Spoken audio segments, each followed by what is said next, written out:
అందరికీ నమస్కారం అండి. సూర్యాస్తమయము అంటే సూర్యుడు అస్తమించే సమయము. ఈ సమయంలో ఇంట్లో కొన్ని పనులు చేయకూడదు. ఈ సమయంలో గనక కొన్ని పనులు చేసినట్టయితే అనేక సమస్యలు ఏర్పడతాయి. సాయంకాల సమయంలో ఏ పనులు చేయొచ్చో, ఏ పనులు చేయకూడదో ఇప్పుడు మనం ఈ వీడియోలో తెలుసుకుందాము. ముందుగా ఒక చిన్న రిక్వెస్ట్ అండి. మీరు గనక మా ఛానల్ మొదటిసారి చూస్తున్నట్లయితే వెంటనే సబ్స్క్రైబ్ చేసుకోండి. పక్కనే ఉన్న బెల్ ఐకాన్ని యాక్టివేషన్ చేసుకుంటే మేము పెట్టే వీడియోలన్నీ కూడా మీకు ముందుగానే నోటిఫికేషన్గా వస్తాయి. ఇక లేట్ చేయకుండా వీడియోలోకి వెళ్ళిపోదాము. సాయంత్రము 5 గంటల నుంచి 7 గంటల మధ్యలో ఉన్న సమయాన్ని సాయం సమయము, సంధ్యా సమయము అంటారు. లక్ష్మీదేవి యొక్క అనుగ్రహం కలగాలని ప్రతి ఒక్కరూ కోరుకుంటారు. అయితే మనం తెలియకుండా చేసే కొన్ని పొరపాట్ల వలన లక్ష్మీదేవి యొక్క అనుగ్రహానికి బదులు ఆగ్రహానికి గురి కావాల్సి వస్తుంది. సాయంత్రం 6 దాటిన తర్వాత సూది, కోడిగుడ్లు, ఉప్పు, నూనె మొదలైన వాటిని ఇంటికి తీసుకురాకూడదు. ఇవన్నీ కూడా శని స్థానాలు. వీటిని సాయంత్ర సమయంలో ఇంటికి తీసుకొచ్చినట్టయితే అనేక చెడు ఫలితాలు వస్తాయి. ఈ వస్తువులతో పాటు శనిదేవుడు కూడా ఇంట్లో ప్రవేశించటం జరుగుతుంది.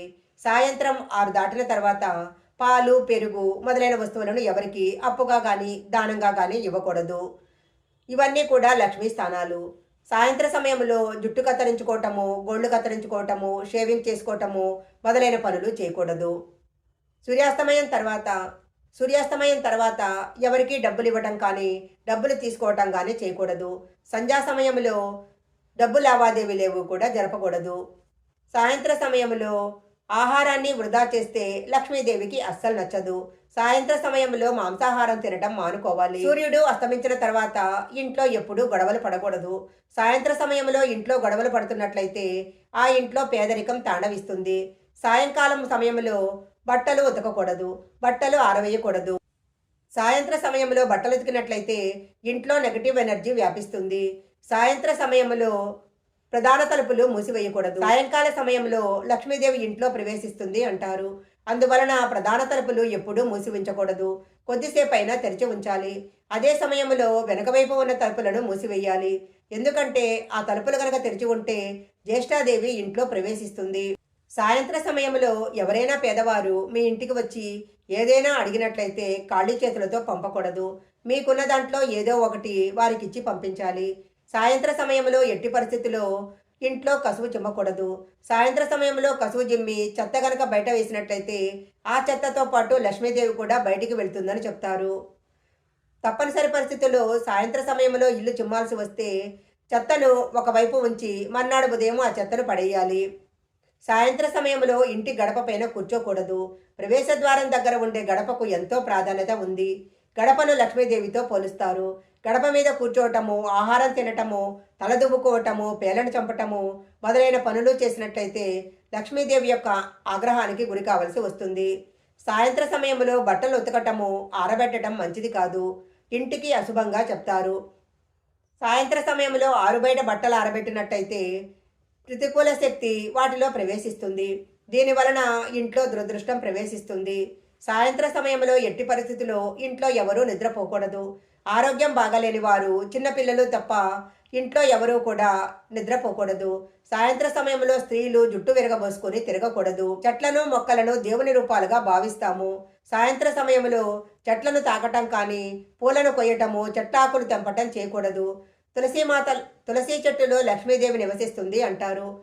సాయంత్ర సమయంలో తులసీమాత ముందు దీపం పెట్టి పూజ చేసినట్లయితే లక్ష్మీదేవి యొక్క అనుగ్రహం లభిస్తుంది. అయితే తులసి చెట్టును తాకటం కానీ, తులసి దళాలు కొయ్యటం కానీ చేయకూడదు.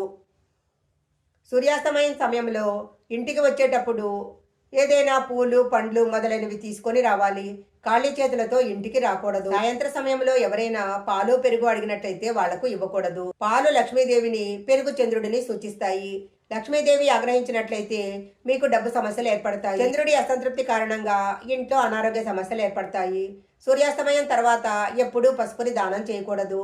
సాధారణంగా మనం పసుపుని శుభకార్యాల్లో ఉపయోగిస్తాము. పసుపుకి బృహస్పతికి సంబంధం ఉంది. సాయంత్రం పూట పసుపుని దానం చేస్తే ఆ ఇంట్లో ఆర్థికాభివృద్ధి నిలిచిపోతుంది. సాయంత్ర సమయంలో పిల్లలకు శ్లోకాలు, మంత్రాలు చెప్పాలి. ఇలా చెప్పటం వల్ల వారిలో ఆధ్యాత్మిక శక్తి పెంపొందుతుంది. ఉప్పు అంటే లక్ష్మీదేవికి చాలా ఇష్టము. సాయంత్ర సమయంలో ఉప్పును చిన్న పొట్లాలుగా పెట్టి ఇంట్లో ఉన్న ప్రతి గదిలో ఉంచాలి. మర్నాడు ఉదయము ఆ ఉప్పు పట్లాలను ఎవరూ తొక్కని ప్రదేశంలో పడేయాలి. ఇలా చేస్తే ఇంట్లో ఉన్న నెగటివ్ ఎనర్జీ తొలగిపోయి పాజిటివ్ ఎనర్జీ వ్యాపిస్తుంది. ప్రతి శుక్రవారము ఇంటిని తుడిచే సమయంలో బకెట్ నీళ్లలో కొద్దిగా రాళ్ల ఉప్పు వేసి ఇంటిని తుడిచినట్లయితే ఇంట్లో ఉన్న నెగటివ్ ఎనర్జీ తొలగిపోతుంది. ఇంట్లో ఎప్పుడు చీపుర్ని దక్షిణ దిక్కున మాత్రమే పెట్టాలి. వేరే ఏ దిక్కులో కూడా ఉంచకూడదు. వంటింట్లో ఆహారాన్ని వండుకుంటాము. వంటగదిలో లక్ష్మీదేవి, అన్నపూర్ణాదేవి కొలువై ఉంటారు. కొంతమంది స్త్రీలు రాత్రి పడుకునే సమయంలో జుట్టు విరగబోసుకొని నిద్రపోతూ ఉంటారు. అలా ఎప్పుడూ చేయకూడదు. అలాగే ఇంకొంతమంది మంగళసూత్రాలు, గాజులు, చెవుల కమ్మలు తీసి పడుకుంటారు. అలా కూడా ఎప్పుడూ చేయకూడదు. సూర్యాస్తమయం తర్వాత ఇంట్లో దుష్టశక్తులు చేరే అవకాశం ఉంటుంది. అలాంటి సమయంలో ఇల్లంతా వెలుగుగా ఉంటే మంచిది. అందువలన సాయంత్రం సమయంలో తప్పనిసరిగా ఇంట్లో దీపారాధన చేసి దీపం వెలిగించాలి. సాయంత్రం సమయంలో ఇంటి ప్రధాన ద్వారానికి రెండు వైపులా నువ్వుల నూనెతో దీపాన్ని తప్పకుండా వెలిగించాలి. ఎవరింటి ముందైతే దీపాలు వెలుగుతూ ఉంటాయో ఆ ఇంట్లో లక్ష్మీదేవి ప్రవేశిస్తుంది. సాయంత్ర సమయంలో ఎట్టి పరిస్థితుల్లో చెడు మాటలు మాట్లాడకూడదు. సాయంకాలము అశ్విని దేవతలు తిరుగుతూ ఉంటారు. వీరినే తదాస్తు దేవతలు అని కూడా అంటారు. ఆ సమయంలో ఏవైనా చెడు మాటలు గనక మాట్లాడినట్లయితే వారు తదాస్తు అన్నట్లయితే అవి నిజమవుతాయి. అంటే మన దగ్గర డబ్బున్నా డబ్బు లేదని చెప్పటము, ఆరోగ్యం బాగున్నా బాగాలేదని చెప్పటము, ఇలాంటి మాటలు అస్సలు మాట్లాడకూడదు. నోట్లో నుంచి ఎప్పుడు మంచి మాటలు మాత్రమే మాట్లాడాలి. సాయంకాల సమయంలో ఈ నియమాలను పాటించినట్లయితే ఇంట్లో లక్ష్మీదేవి యొక్క అనుగ్రహము తప్పకుండా కలుగుతుంది. ఈ వీడియో కనుక మీకు నచ్చినట్లయితే లైక్ చేయండి, షేర్ చేయండి. ఇలాంటి మరిన్ని వీడియోల కోసం మా ఛానల్ సబ్స్క్రైబ్ చేసుకోండి. పక్కనే ఉన్న బెల్ ఐకాన్ని యాక్టివేషన్ చేసుకుంటే మేము పెట్టే వీడియోలన్నీ కూడా మీకు ముందుగానే నోటిఫికేషన్గా వస్తాయి. మరొక మంచి వీడియోతో మళ్ళీ